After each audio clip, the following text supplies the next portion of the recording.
Bordeaux wakes up to a new day. It's 6 o'clock and Juliette's getting ready to work. Single and without children, like many French people, she gets up early, works hard, and has 2 jobs to make ends meet. Je suis obligé, hein, sinon j'arrive en retard. Je suis obligé de faire comme ça. C'est top. Start the clock. Every minute counts in my day. Against the clock, Juliette takes the tram to be on time for her job on the other side of town. The news warned about storms brewing across Bordeaux and also in the French economy. At this time of day, she meets plenty of people to moan with, like her friend Anne-Marie. You meet people with the same problems. You're in the same hole. Don't talk to me about it, because it makes it worse. I'm being fired. I'm losing 80 work hours a week. Times are tough for Anne-Marie. Her boss wanted to cut down the hours on her part-time contract. 11 hours per month, that's nothing. What can I do with that? So he should fire me, but he didn't want to. They don't care about anyone else. Anne-Marie was able to negotiate her dismissal, so now she can sign on to receive social welfare. Before she was fired, she spent a lot of time on public transport, getting to various cleaning jobs across the city. Well, we're quite lucky. With 2 jobs, we can live an almost normal life. That's almost normal? Sometimes it's hard, but that's life. Time for the friends to go their separate ways. There's one more bus journey for Juliette before she arrives at work, helping in an office canteen in Bordeaux's business district. It's market time for Regis, a charismatic retiree. He worked in aeronautics. Regis buys his weekly provisions from the Capucine market. Bonjour. It's a popular shopping place where the prices are amongst the lowest in Bordeaux. Regis is a regular here because he has to watch every penny. When you've got less money, you buy less vegetables to make soup with, and less meat to put in the soup. And the beans that I bought, I'm going to put them in the soup. Here, Regis is known for his staunch union position. He was a technician and he's kept his union card despite retiring 10 years ago. He's fighting for a pension of 1,500 euros for everyone. Over a drink, his friends share the opinion that the older generation have reduced purchasing power. Everything's gone up, and we can't afford it. Even with average salaries, we can't afford it anymore. The word crisis is on everyone's lips. This former shop owner thinks that the politicians aren't in touch with reality. They should start by reducing their wages and sharing out taxes more fairly. But I'm no politician.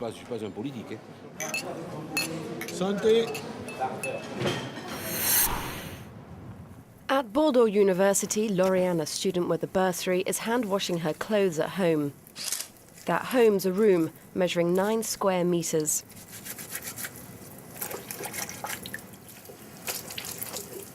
It's worth making the small savings.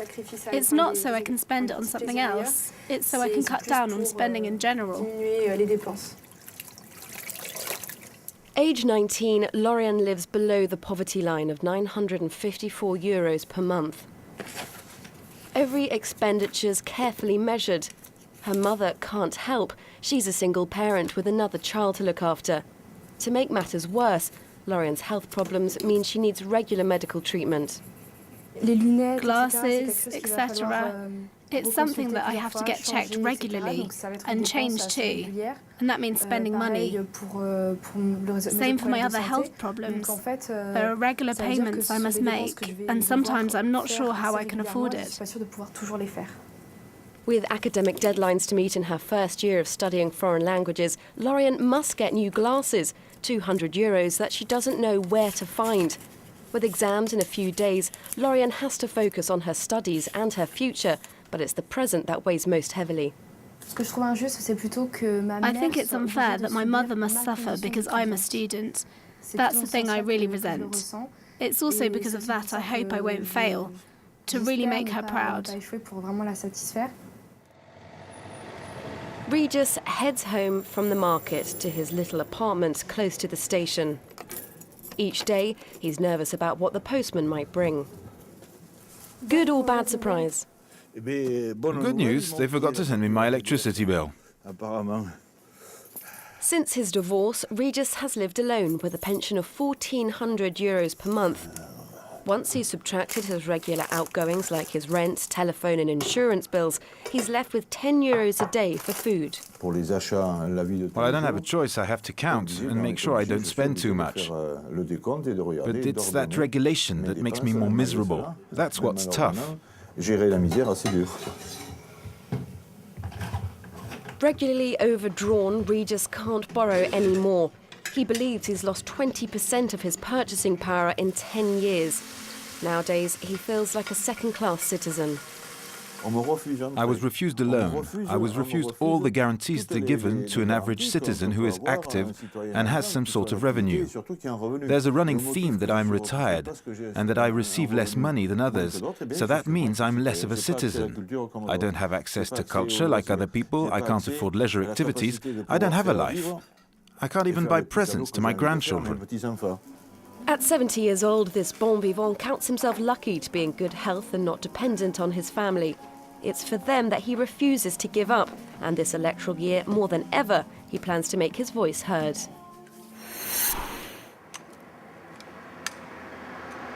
It's 2 p.m. and Agnès arrives at her regular workshop.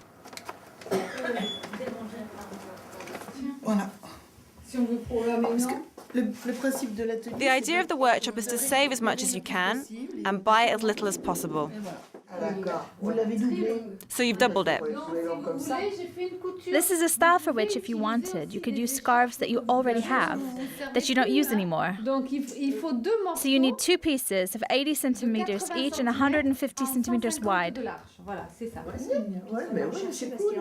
This is a twice-monthly meeting organised by the small town's social welfare team. Women in difficult situations come here to feel less isolated. Being busy again. I'd arrived at a point where I couldn't do anything. To get up in the morning, you have to have a reason to get up. You have to have something to do. Everyone here has had a tough past, all of them affected by a life-changing event. For Agnès, a divorce and health problems accelerated her fall into difficulties. Today, she finds support from within her local community. In Bruges, on the outskirts of Bordeaux, food aid charity Les Restos du Cœur works like a regular small business. Volunteers must stock up the centres before food can be distributed. The NGO's just launched its 40th food centre in the Gironde area. Each year, there's a similar theme. 4 years ago, we used to handle 70 tons a week. That went up to 85 tons last year. Throughout France, Restos du Cœur faces increasing demand for its help. In 3 years, the number of people coming to them for assistance has gone up 25%.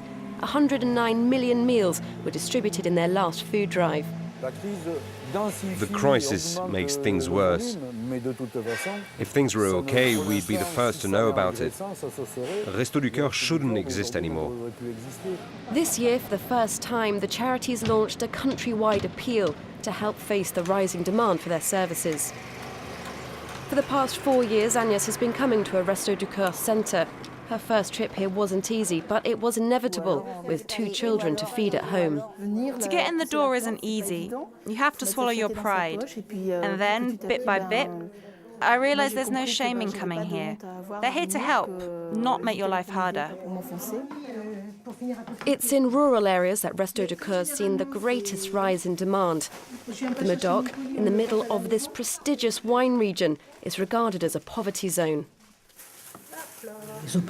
They don't have any employment opportunities, apart from in the wine season when they cut the vines and things like that.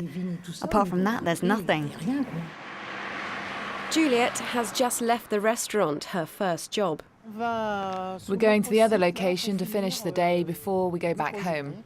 So this is the second part of your day starting now? Yes, this is the second part. The hardest part is over though, thankfully. Thanks to her level of experience, Juliette earns slightly more than the minimum wage, €1,100 per month. But to make ends meet, Juliette will clean for an hour and a half in a bank on the other side of town. The journey on public transport starts again. School's over for Agnes's son Vincent. Agnes hasn't been able to drive since injuring her knees, and her house is in the middle of the countryside. She therefore has to pay someone to help her. Her daughter studies in Bordeaux. Her children are her life, but she admits that being a single parent is tough. When I don't leave the house, when I don't do anything, it does get lonely. It's hard to have no one to share the good times with, along with the bad. Regularly overdrawn, Agnes always puts her children's welfare before her own, sometimes to the detriment of her bank balance or her own health. My financial situation is always in a state of crisis, so automatically I see the global financial crisis as something quite normal. Morally, Agnes has already hit rock bottom, but for a little while she's had the impression that things are starting to get better.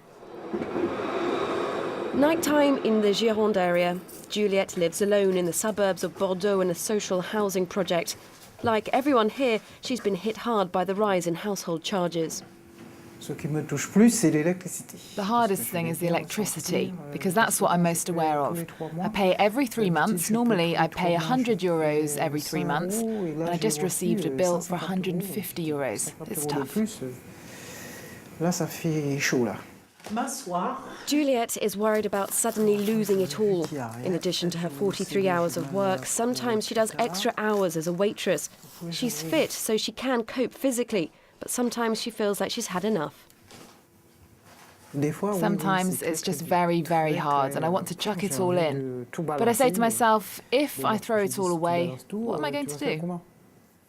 That same weariness can be seen with Agnès, Regis and Lauriane. Like many people in France, they don't know what will happen in the future. They feel like they're in a tunnel with no light at the end of it.